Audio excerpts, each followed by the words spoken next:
diz assim: houve um homem de Ramataim de Zofim, da montanha de Efraim, cujo nome era Eucana, filho de Jeroão, filho de Eliú, filho de Tou, filho de Zufi o Efrateu.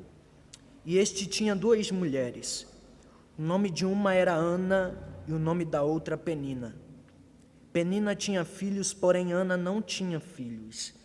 Subia, pois, este homem da sua cidade de ano em ano a adorar e sacrificar ao Senhor dos Exércitos em Siló. E estavam ali os sacerdotes em Siló, os sacerdotes do Senhor, Ofni e Finéias, os 2 filhos de Eli.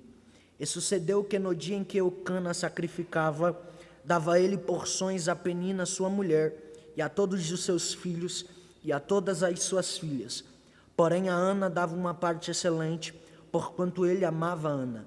Porém o Senhor lhe tinha cerrado a madre, e a sua competidora excessivamente a irritava, para a embravecer, porquanto o Senhor lhe tinha cerrado a madre.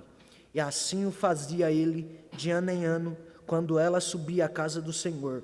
Assim a outra a irritava, pelo que chorava e não comia. Então Eucana, seu marido, lhe disse: Ana, por que choras?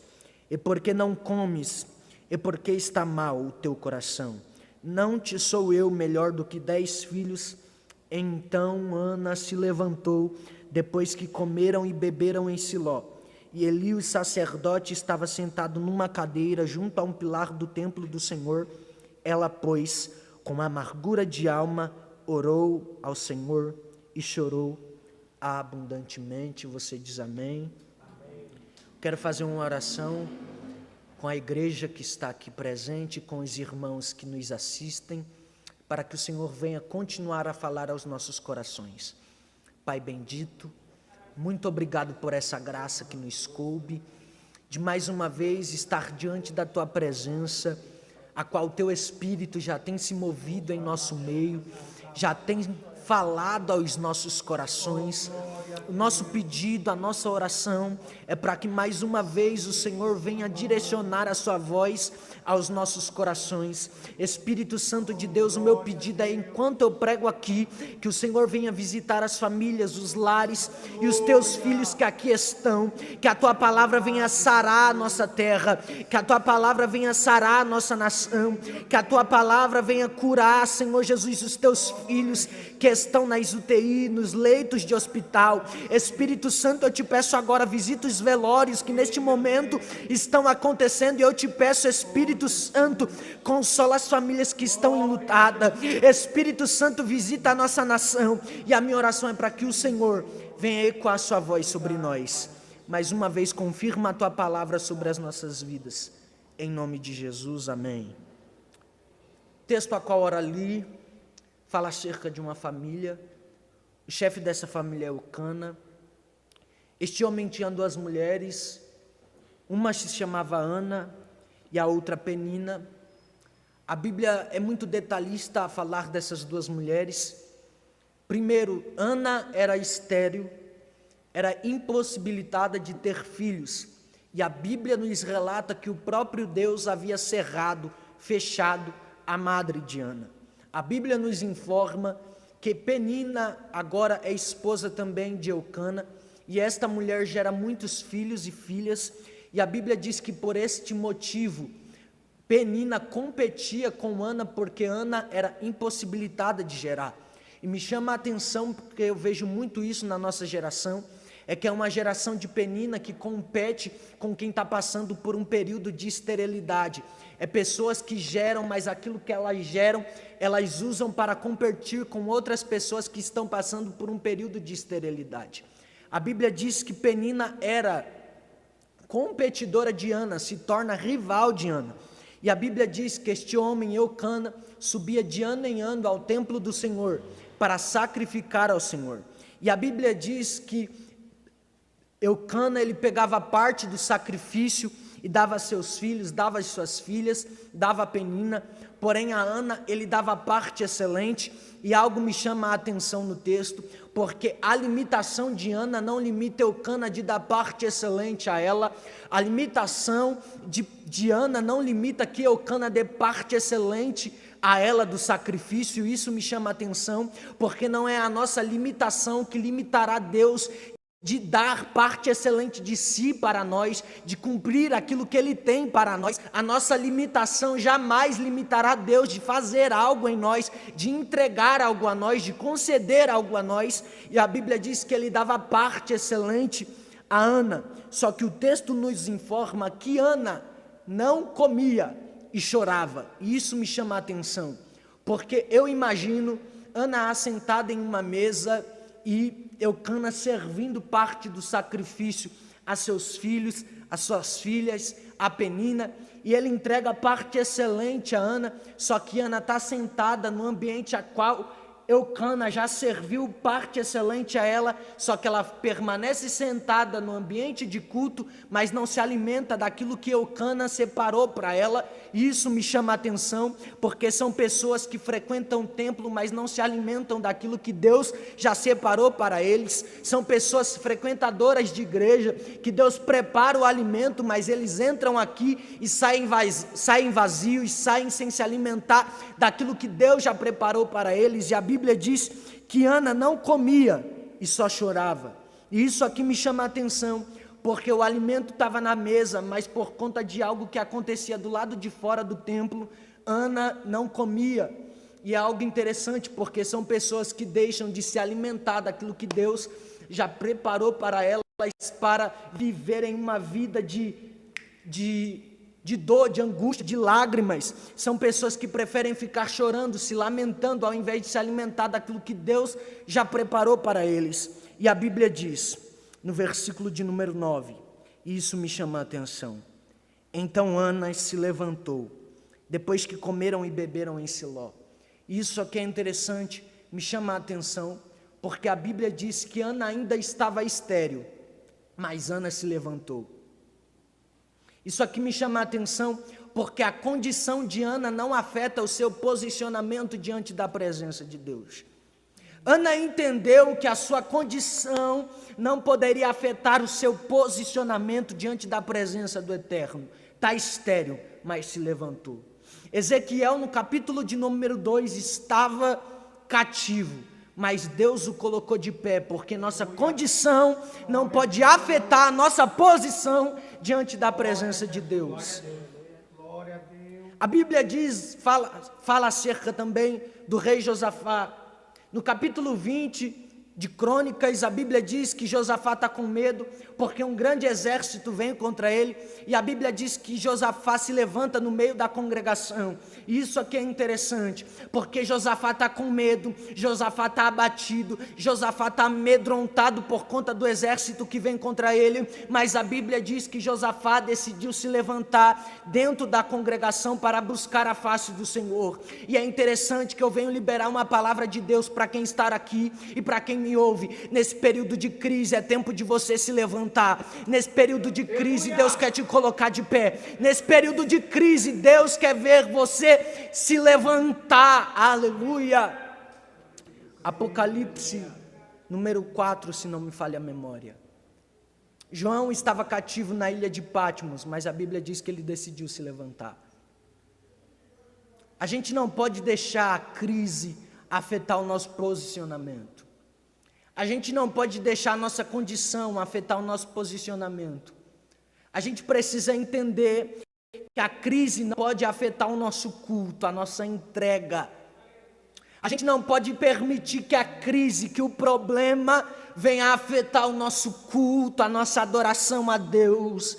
É uma geração que se passa por luta, por prova, já quer abandonar a presença, já quer abandonar o culto, já quer abandonar a presença de Deus, mas eu vim liberar uma palavra do Senhor para a sua vida. É tempo de você se levantar, é tempo de você se colocar de pé no meio da crise.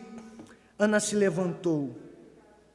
E a Bíblia diz, no versículo de número 10, do capítulo de número 1, ela, pois, com a amargura de alma, orou ao Senhor. É interessante isso aqui, porque Ana está estéril, mas ela decide orar. E isso aqui me chama muito a atenção, porque Ana entende que a sua esterilidade só será sanada, curada, quando ela começar a orar. Ana só é curada quando ela decide entrar no templo orar. E isso aqui me chama a atenção, porque Ana entra num templo a qual Ofni e Finéias ficava na porta se prostituindo.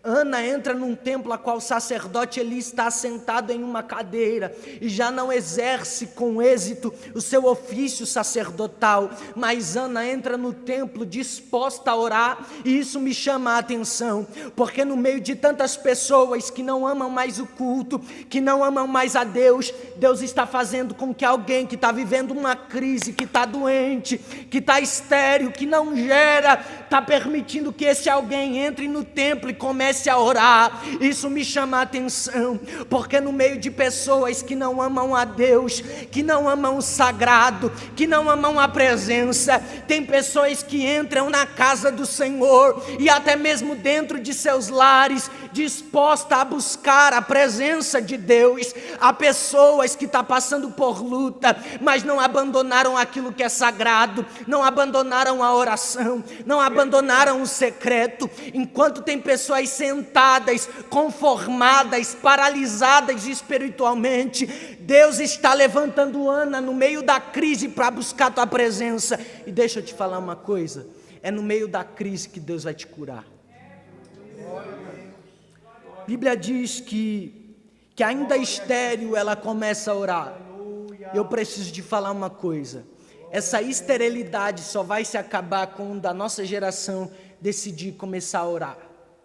A crise só vai acabar quando a nossa geração entender que ela só acabará quando a gente estiver disposto a começar a orar. A oração será o veículo que Deus usará para curar a nossa geração. Enquanto a igreja orar, Deus cura a nossa geração. Enquanto a igreja estiver disposta a orar, Deus estará com as suas mãos estendidas para curar a nossa geração. E a Bíblia diz que Ana, amargurada, abatida, estéril, está no templo orando ao Senhor. A Bíblia diz que então Ana faz um voto. E esse voto é: Senhor, se tu se lembrares de mim, e da sua serva não se esqueceres. E isso me chama a atenção no versículo de número 11. Porque eu só posso lembrar de alguém que eu já tive contato, que eu já me relacionei com ela. Eu nunca, jamais me lembrarei de alguém que eu nunca vi na vida, que eu nunca me relacionei, que eu nunca tive contato. O que Ana, nas entrelinhas do texto, está dizendo: Deus, eu já estive nesse ambiente, eu já estive diante da tua presença, mas se da tua serva o Senhor te lembrares, o Senhor não se esquecer de mim, e me deres um filho varão, ao Senhor eu o darei todos os dias da sua vida. E o versículo 12 diz: e sucedeu que ela, perseverando em orar, Eli fez atenção à sua boca. E o texto diz que Eli a teve por embriagada. E não me leve a mal, mas eu vou ser bem sincero naquilo que Deus ministrou ao meu coração. Quem não gasta tempo em oração, perde tempo cuidando da vida dos outros. A Bíblia diz que Eli está sentado em uma cadeira. Enquanto ele está sentado e Ana está orando, ele faz atenção à boca de Ana e ainda interpreta mal a moça que estava orando na casa do Senhor. Porque é assim, quem não gasta tempo com a oração, perde tempo cuidando da vida dos outros. Versículo, eu vou pular uma parte para a gente chegar na onde Deus ministrou ao meu coração. Mas o versículo de número 27, depois de um período, a Bíblia diz que Ana, ela volta ao templo do Senhor.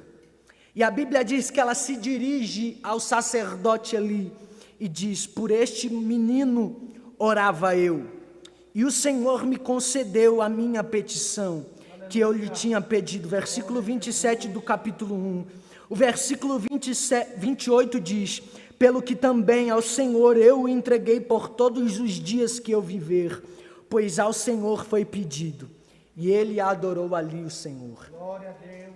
É interessante, pois naquela época não havia hospitais, havia parteira. E Ana gera o menino Samuel dentro de casa. A Bíblia diz que depois do menino ser desmamado, ela leva o menino para o templo e entrega o menino ao Senhor. Isso aqui é interessante porque a gente precisa entender a ideia de culto. Culto não é só estar na igreja num período de 2 horas, 3, vir aqui cantar, adorar o Senhor. Pelo contrário. Culto é tudo aquilo que nós geramos. Culto é tudo aquilo que dentro de casa Deus tem nos preparado para gerar. E Ana entende isso, que aquilo que ela gerou dentro de casa, o ambiente certo para ela entregar dentro do templo. E nasce o menino Samuel. Glória a Deus. E aí vem o capítulo de número 2 e o capítulo de número 3. Samuel nasceu, foi entregue no templo, e a Bíblia diz que o menino crescia e se fortalecia diante da presença do Senhor. Eu vou encerrar minha ministração dizendo isso para você. Deus não vai precisar te arrancar da casa de Eli para te fazer crescer. Deus não precisa te arrancar de ambientes limitados para te fazer crescer. Deus não precisa te arrancar de ambientes a qual Ele mesmo já se retirou de lá para te fazer crescer. Samuel estava na casa de Eli, mas Deus fez o menino crescer. Samuel estava num ambiente a qual as pessoas não valorizavam a presença de Deus, não amavam a arca, não amavam o santo, e é nesse ambiente que Deus está fazendo com que o menino cresça e se fortaleça diante da sua presença. A Bíblia diz que Samuel crescia e se fortalecia diante da presença de Deus e diante da presença dos homens. Diante da presença de Deus e diante da presença de homens. Ele estava dentro da casa de Eli, mas estava crescendo. Ele estava dentro de um ambiente limitado, mas Deus o fez crescer. Porque não é o lugar, é quem está dentro de mim. Não é o ambiente onde eu estou, é quem está sobre a minha vida. Não é o ambiente a qual eu frequento, jamais. É quem me chamou, é quem me convocou para o ministério, é quem me levantou, é quem me consagrou. E deixa eu te falar uma coisa. Enquanto os sacerdotes, filhos de Eli, estão se prostituindo na porta, Deus está se revelando ao menino Samuel dentro do quarto. E isso aqui me chama a atenção, porque enquanto alguns abandonam a presença, Deus se revela a alguém dentro do quarto. Dentro do secreto, Deus ecoa sua voz para alguém, e isso enche meu coração de alegria. Porque numa geração de Ofni e Finéias que não amam a Deus, Deus sempre terá um Samuel. Deixa que não amem a Deus. Deixem que brinque com a arca, porque o dia da guerra chega. O dia da guerra chega e Deus estará lá. Deus está vendo tudo, não se preocupa, porque os olhos do Senhor estão como chama de fogo, olhando para a sua igreja, para o seu povo, para a sua nação. Deixa Ofni e Finéias brincar, deixa ele ficar sentado, porque Deus sempre terá Samuel em uma geração de Ofni e Finéias. E sabe por que Samuel não se corrompe? Porque Samuel foi gerado em lágrimas. Aleluia. Sabe por que Deus não deixa Samuel se perder? Porque Samuel é fruto de um propósito. Só quem foi gerado na dor entende aquilo, a valorização, o valor que tem a presença de Deus. Só quem foi gerado debaixo de lágrimas, de angústia, de perca, de dor, de amargura, sabe o valor que tem a presença. Só quem foi gerado de ventre estéril sabe o valor que tem a presença de Deus. Samuel não se corrompe, porque ele é fruto de lágrimas. Samuel não se perde, porque ele foi gerado em oração. É fruto de um propósito. E deixa eu te falar uma coisa que eu encerro. Sabe por que Ana chorou? Porque ela estava gerando. Sabe por que Ana passou por um período de amargura? Porque Deus estava a preparando para gerar. E se gerasse Samuel de qualquer forma, pode ter certeza, ele nunca teria sido entregue no templo. Seria mais um dos filhos de Eucana. Mas o propósito de Deus era que o menino crescesse dentro do templo. O propósito de Deus era levantar um profeta sobre Israel para restaurar a sua nação e restaurar o culto. Então quero entregar essa palavra à sua vida. Você está sendo gerado em lágrimas, gerado na dor, gerado por um propósito. Deixa eu te falar uma coisa, Deus não te deixará se perder. Deus não te deixará se envolver com geração de Ofni e Finéias. Seu lugar é dentro do quarto, ouvindo a voz de Deus. O seu lugar é dentro do quarto, vendo Deus se manifestar. Enquanto Ofni e Finéias está na porta, Samuel está no quarto. Enquanto Ofni e Finéias se prostitui, Samuel se relaciona com Deus. Vou repetir isso para você gravar para você. Enquanto Ofni e Finéias se prostitui na porta do templo, Samuel está no quarto se relacionando com Deus. Que Deus os abençoe. Que a palavra do Senhor venha invadir o seu coração e que você venha entender que o período de dor é o período que Deus usará para que você venha gerar Samuéis. Aleluia. Curve a sua cabeça, porque eu quero fazer uma oração muito simples e muito singela. Pai, fala com a gente. Grava a tua palavra na tábua do nosso coração. No período de dor, faz-nos gerar. Não permita que a nossa condição venha a afetar a nossa posição. Espírito Santo de Deus, visita os Samuéis que estão dentro do quarto. Reconstrua o caminho do secreto, Jesus. Que nesse período de crise, que a tua presença venha se manifestar a nós, dentro do quarto. O quarto é o lugar que o Senhor está. E eu sei que tem muita gente que tem se direcionado a Ele, confundindo a sua voz que tem ecoado dentro do quarto. Mas a minha oração, Senhor, é para que o Senhor venha nos atrair ao quarto, ao secreto novamente. Nos atrai ao secreto. Traze-nos ao ambiente com a tua presença há de se revelar o secreto. Ainda que nós tenha sido gerado debaixo de dor, de angústia, não nos deixe se corromper no meio de uma geração de Ofni e Finéias. Nos guarda dentro do quarto, dentro do secreto. Fica com a gente, se revela a nós uma vez mais. Essa é a minha oração, Jesus. Cura a nossa geração. Espírito Santo de Deus, a minha intercessão nesse momento é para que os lares venham ser alcançados pela sua presença. Que essa família, que essa casa venha ser atraída ao secreto novamente. Porque no secreto o Senhor há de se revelar uma vez mais. Muito obrigado, Jesus. Muito obrigado por essa graça que nos coube. E a minha crença é que ainda nós adentraremos por essas portas. E que não haverá mais cadeira e lugar para que alguém se assente, porque o Senhor convocará os teus filhos para a tua santa casa.